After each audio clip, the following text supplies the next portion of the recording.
akbar. Allahu akbar.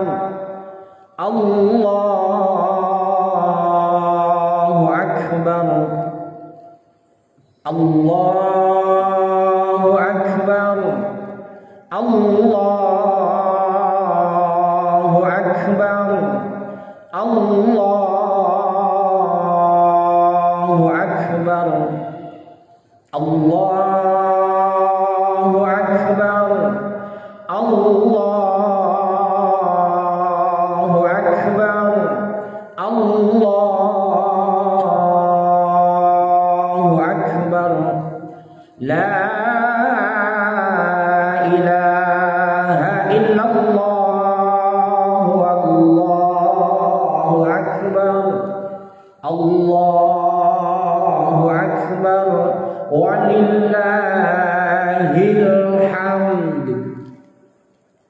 Alhamdulillahilladzi ja'alal a'yada mausimal khairat. Anna yawmakum hadha yawmu 'idil adha wa yawmul a'zam.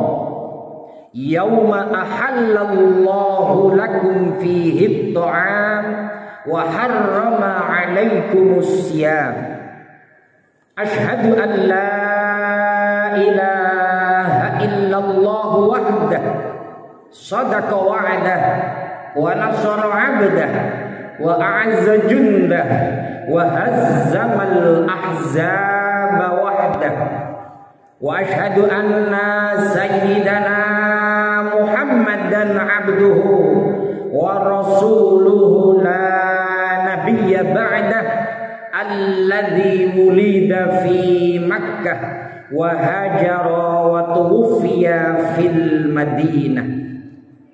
Allahumma salli wa sallim wa barik wa karim wa 'azzim ala habibina wa syafi'ina wa qurrati a'yunina wa maulana Muhammadin sallallahu alaihi wasallam wa ala alihi wa sahbihi wa dhurriyyatihi wa ahli baitihi ajma'in.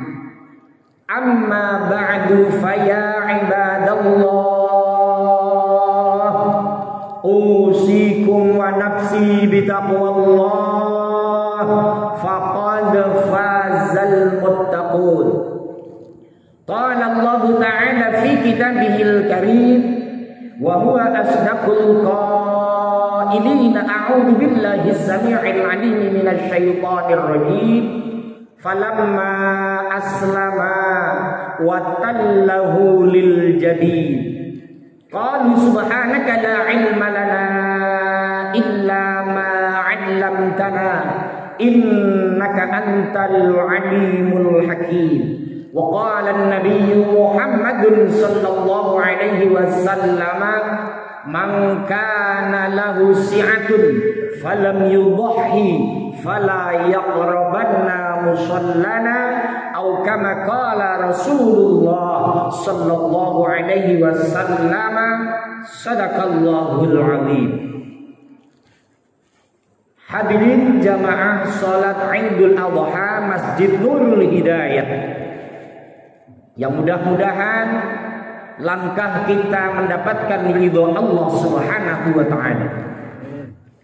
Gema takbir, tahmid dan tahlil bersama kita kumandangkan sedari subuhnya hari Arafah yang akan diakhiri sampai hari tasyriknya bulan Zulhijjah di hari Jumat kelak, sebagai sunnah muakkad yang ada di dalam Idul Adha, sebagai takbir muqayyad yang harus dijalankan bagi kita umat manusia untuk memaha-agungkan Allah, memaha-besarkan Allah. Allahu Akbar, Allahu Akbar, Allahu Akbar, walillahil hamd.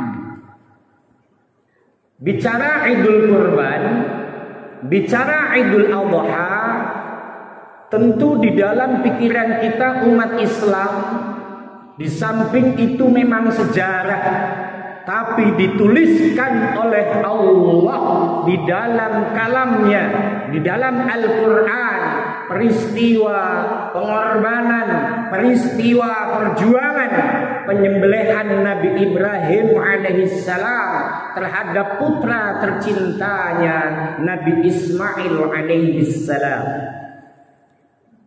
Sekelumit kita sampaikan riwayat itu kita ambil dari ayat Al-Quran surat As-Saffat. Untuk ayatnya insyaallah yang 105. A'udzu billahi samii'il 'aliim minasyaitonir rajiim. Walamma balagha ma'ahu as-sa'ya qala ya bunayya inni ara fil manam anni adbahuka fanzur madza tara.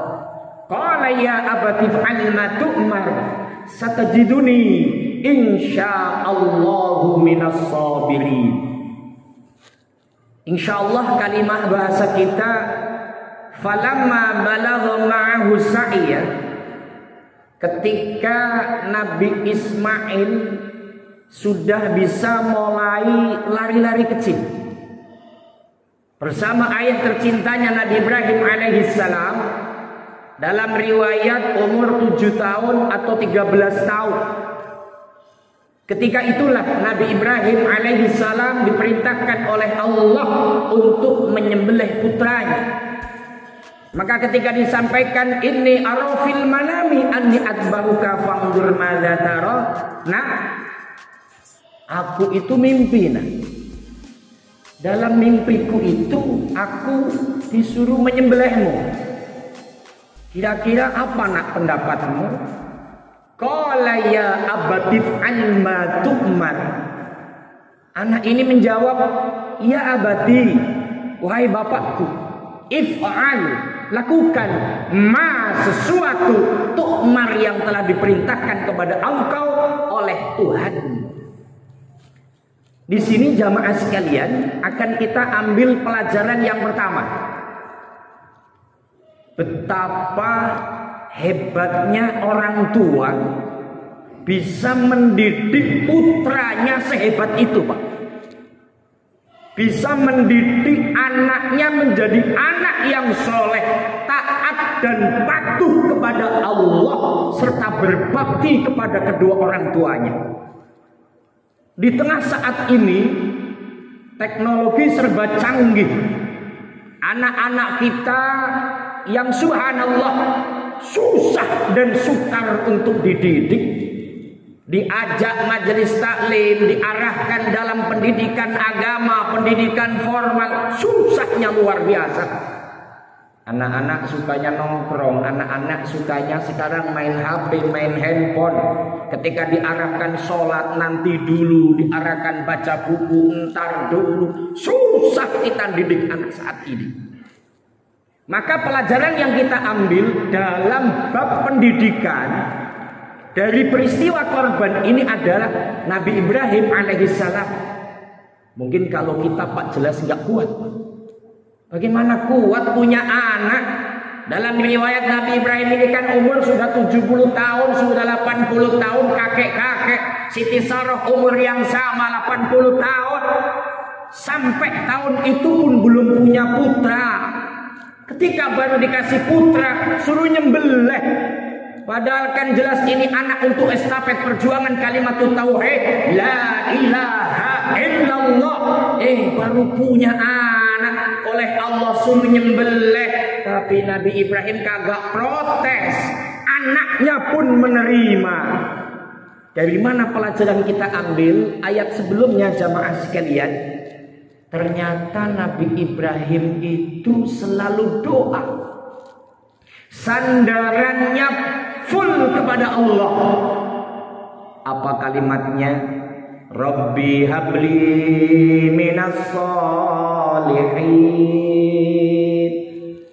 Nabi Ibrahim itu semenjak bujang kalau bahasa kita, masuk nikah pengantin baru, selalu mengucapkan Rabbi, wahai Tuhanku, habli, berikan kepadaku minas sholihin, keturunan yang baik, anak-anak yang soleh, putri-putri yang solihah.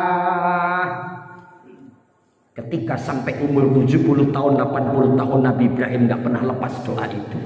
Maka ini pelajaran pertama, Pak, Ibu, habis sholat baca itu. Ustaz, kenapa baru dikasih tahu nggak dari dulu? Nggak ada kata-kata telat. Ustaz, anak saya sudah pada nikah, doakan. Maka fadilah doa ini, anak Pak cerdas.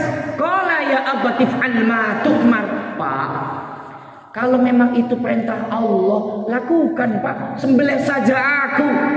Apa kalimatnya Ismail? Satajiduni, mongko bakal nemu panjenengan maring ingsun, maka engkau akan menemui aku wahai bapak, insya Allah, kalau memang Allah menghendaki, minas sabirin, golongan orang-orang yang sabar. Ini pertama Pak, pelajaran yang luar biasa, doa. Yang kedua yang kita ambil, kita bicara langsung. Nabi Ibrahim mimpi malam tarwiyah, malam Ahad kalau saat ini. Nabi Ibrahim mimpi malam Arafah, malam Senin. Nabi Ibrahim mimpi malam Idul Adha, Yaumun Nahar, Nabi malam. 3 malam berturut-turut. Level Nabi kalau sudah mimpi berturut-turut itu wahyu. Maka yakinlah pagi ini Nabi Ibrahim berangkat menyembelih Ismail. Jauh Pak, 5-7 kilo dari Baitullah, di atas bukit sana. Singkat kata Pak, dalam perjalanan mau nyembelih Ismail, ini kan dalam rangka ibadah. Ini pelajaran yang kedua yang kita ambil. Ada makhluk Allah, yauma khalaqahumullah, semenjak Allah ciptakan paling sibuk kalau ada orang mau ibadah, makhluk ini selalu mengganggu dan mengganggu. Siapa itu? Iblis. Siapa itu? Setan Pak. Jadi ketika Nabi Ibrahim sama Ismail mau berangkat, kan kalau dalam riwayatnya pagi-pagi ngomong sama istrinya Siti Hajar, istriku sayang, ini Ismail mandikan, kau pakai pakaian yang bagus, kau pakai minyak wangi, akan aku ajak untuk kondangan di kampung sebelah. Padahal kagak ke kampung Pak, di sana gunung semua. Tapi Siti Hajar wanita soleha, kagak banyak ngomong, mandikan tuh pagi berangkat Pak. Ini pagi berangkat jam segini. Dalam perjalanan, iblis itu Pak deketin Nabi Ibrahim. Ibrahim, kamu maunya apa sih? Lah katanya minta anak, minta putra untuk estafet perjuangan. Kenapa sudah punya anak mau kamu sembelih? Lo maunya apa? Bahasa Betawi begitu. Apa sih maumu? Ini pelajaran yang kita ambil Pak. Kalau orang mau ibadah ini loh Pak, gangguannya banyak. Ya diantara gangguan pandemi Covid ini Pak. Pandemi Covid ini akan jadi alasan ini Pak. Kalau kita tidak niat berjuang, aduh, ini masih pandemi, saya nanti kalau korban duitnya habis. Aduh, ini masih pandemi, dagangan agak terseok-seok, ekonomi carut marut. Nanti saya kalau nyumbang masjid, beli keramik, beli ini, nanti duit saya habis semua. Nah, ini pandemik ini bisa jadi alasan ini. Itu setan itu lagi bisikin hati kita. Nah, ketika Nabi Ibrahim dibisi begitu Pak, jawaban ini loh Pak yang kita ambil. Ibrahim, umdur fi qidali waladik, tegaknya anakmu, gagahnya anakmu, cerianya anakmu, cerdasnya anakmu akan estafet dalam perjuanganmu. Nah kok kamu mau sembelih? Lu maunya apa? Qala, ini jawaban pelajaran Pak. Walakin umirtu, aku diperintah Allah. Kalau Allah yang perintah, jangan banyak alasan. Sholat perintah Allah, berangkat. Ngaji perintah Allah, berangkat. Sedekah perintah Allah, berangkat. Dengan tetangga tidak boleh hasad, hasud, iri, dengki. Jalankan untuk tidak melakukan itu. Tidak mencaci maki, tidak merasa benar. Ini kan kali ini banyak orang merasa hebat, merasa benar, merasa paling ahli sorga. Emang sorga milikmu apa? Enggak boleh begitu. Lakukan. Maka kalau sudah aturan Allah, jalankan. Tidak pakai alasan. Maka pagi ini kita pun, ini perintah Allah, tetap menjalankan sesuai dengan prokes. Mudah-mudahan wujud kita duduk bersimpu di hadapan Allah, muncul keikhlasan, dan penyakit yang sedang melanda bumi Indonesia, umumnya dunia, akan diangkat oleh Allah Subhanahu wa Ta'ala. Terakhir, yang ketiga adalah sebuah kebersamaan antara ayah, anak, dan istri. Ini pelajaran. Ingin sukses dunia dan akhirat dalam mahligai rumah tangga, jangan jalan sendiri-sendiri. Nabi Ibrahim, Siti Hajar, Nabi Ismail bersama-sama dalam mengarungi kehidupan. Tidak masing-masing, maka menjadi manusia pilihan, imaman lil muttaqin. Doanya jelas, Rabbana hablana min azwajina wa dzurriyyatina qurrata a'yun waj'alna lil muttaqina imama. Maka dari nabi dan rasul itu keturunan putra putri Nabi Ismail, Nabi Ibrahim alaihissalam dari Nabi Ishak dan Nabi Ismail. Oleh karenanya pelajaran ketiga adalah dalam keluarga kalau ingin sukses, sinergitas antara suami, istri, dan anak-anaknya. Allahu Akbar, Allahu Akbar, Allahu Akbar, walillahil hamd. Kesimpulan dari apa yang kita sampaikan, pelajaran peristiwa Idul Adha, pertama, ingat, kalau ingin punya anak, ingin punya cucu solih dan solihah, doa. Rabbi habli minas solihin, tentu dibarengi dengan proses yang benar-benar berproses. Masukkan ke pondok pesantren, masukkan ke majelis taklim, jangan hanya mulut, karena dakwah bil lisan tidak begitu mengena, tapi yang mengena adalah dakwatu bil hal, ngajak dengan tingkah laku, ngajak sholat orang tua sholat, ngajak baca Quran orang tua baca Al-Quran. Yang kedua, pelajaran yang kita ambil, kalau sudah perintah Allah, jangan alasan. Yang ketiga, pelajaran yang kita ambil, sinergitas dalam keluarga akan menciptakan keluarga yang samawa, sakinah, mawaddah, warahmah. Ujungnya adalah syariatul fikih, ada pemotongan hewan korban untuk kebersamaan. Mudah-mudahan kondisi kita saat ini, doa dan bersyukur kepada Allah Subhanahu wa Ta'ala, pengorbanan yang sedang kita lakukan dalam pandemi Covid, mudah-mudahan didengarkan oleh Allah sehingga sudah diangkat penyakit itu dari bumi Indonesia dan umumnya dunia, dan iman Islam kita tetap dalam dada kita ketika kita dipanggil oleh Allah, mampu mengucapkan kalimat tauhid, la ilaha illallah Muhammadur Rasulullah.